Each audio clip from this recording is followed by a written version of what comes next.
बहुत पुराने समय पहले की बात है।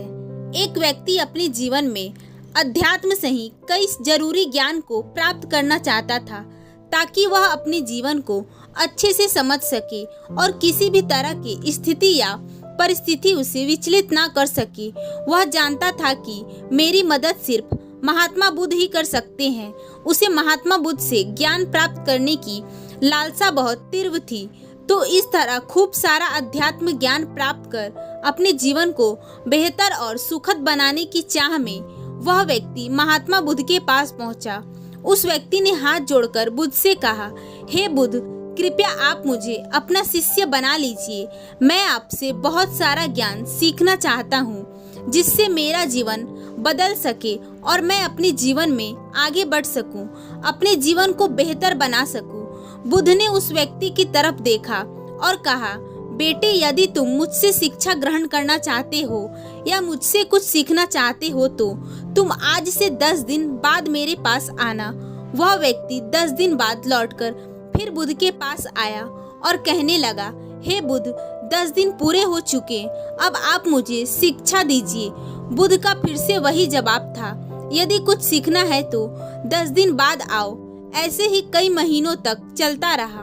जब जब शिष्य उनके पास आता था, गौतम बुद्ध हर बार उसे ये बोलकर वापस भेज देते कि 10 दिन बाद आना। आखिरकार शिष्य के सब्र का बांध टूटा और हार मानकर इस बार शिष्य ने गौतम बुद्ध से पूछ ही लिया, हे बुद्ध, मैं जब भी 10 दिन बाद आता हूँ, आप हर बार मुझे वापस भेज देते हैं। मुझे आपके ज्ञान की बहुत आवश्यकता है, कृपया मुझे शिक्षा दे, मैं कुछ सीखना चाहता हूँ। तो इस बार बुद्ध ने उस व्यक्ति से कहा, ठीक है पुत्र, पहले जाओ, एक गिलास पानी लेकर आओ। वह उनके कहे अनुसार एक गिलास पानी लेकर आया। उसके बाद बुद्ध ने कहा कि जाओ, एक गिलास पानी और लेकर आओ। वह उनके कहे अनुसार एक और पानी से भरा गिलास ले आया।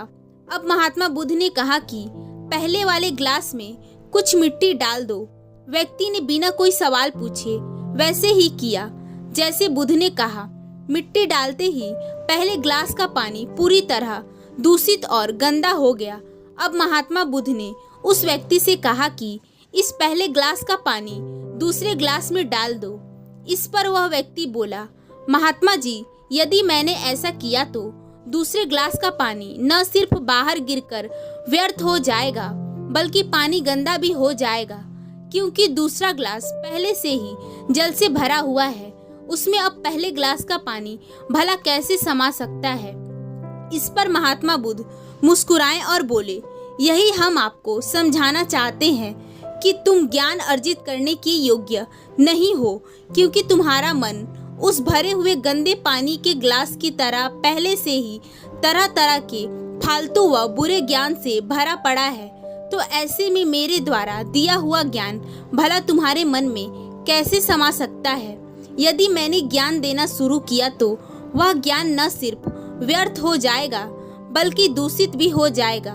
अतः तुम्हें सही ज्ञान प्राप्त करने के लिए और अध्यात्म ज्ञान को समझने से पहले तुम्हें अपना मन उन गलत और नकारात्मक विचारों को खाली करना होगा जो तुम्हारे मन में भरे पड़े हैं। अध्यात्म ज्ञान को हासिल करने के लिए मन को पूरी तरह से खाली होना अनिवार्य है। यदि तुम खुद से यह बात कहते रहोगे कि तुम्हें हर बात का ज्ञान है, तो तुम कभी भी कुछ नहीं सीख सकते। इसलिए पहले गिलास के पानी को तुम खाली करो, तभी तुम दूसरे गिलास में पानी डालोगे तो उसमें समा पाएगा। इसी प्रकार तुम दिमाग को खाली करो, अपने मन पुराने विचारों को बाहर निकालो। अब वह व्यक्ति बुद्ध के बातों को समझ गया और गंदे विचारों को खाली करके नई चीजें सीखने का ठान लिया। दोस्तों, इस कहानी से हमें यह सीख मिलती है कि हमारा दिमाग एक पैराशूट की तरह है। पैराशूट जब तक खुलता नहीं है तब तक किसी काम का नहीं है। उसी तरह हमारा दिमाग खुलने पर ही काम करता है और कामयाबी की नई नई उड़ानें भरता है। इसीलिए आपके दिमाग में जो भी फालतू के विचार हैं उसे खाली कीजिए, तभी आप अपने जीवन में नई बातों का सीख कर अपने जीवन को बदल सकेंगे।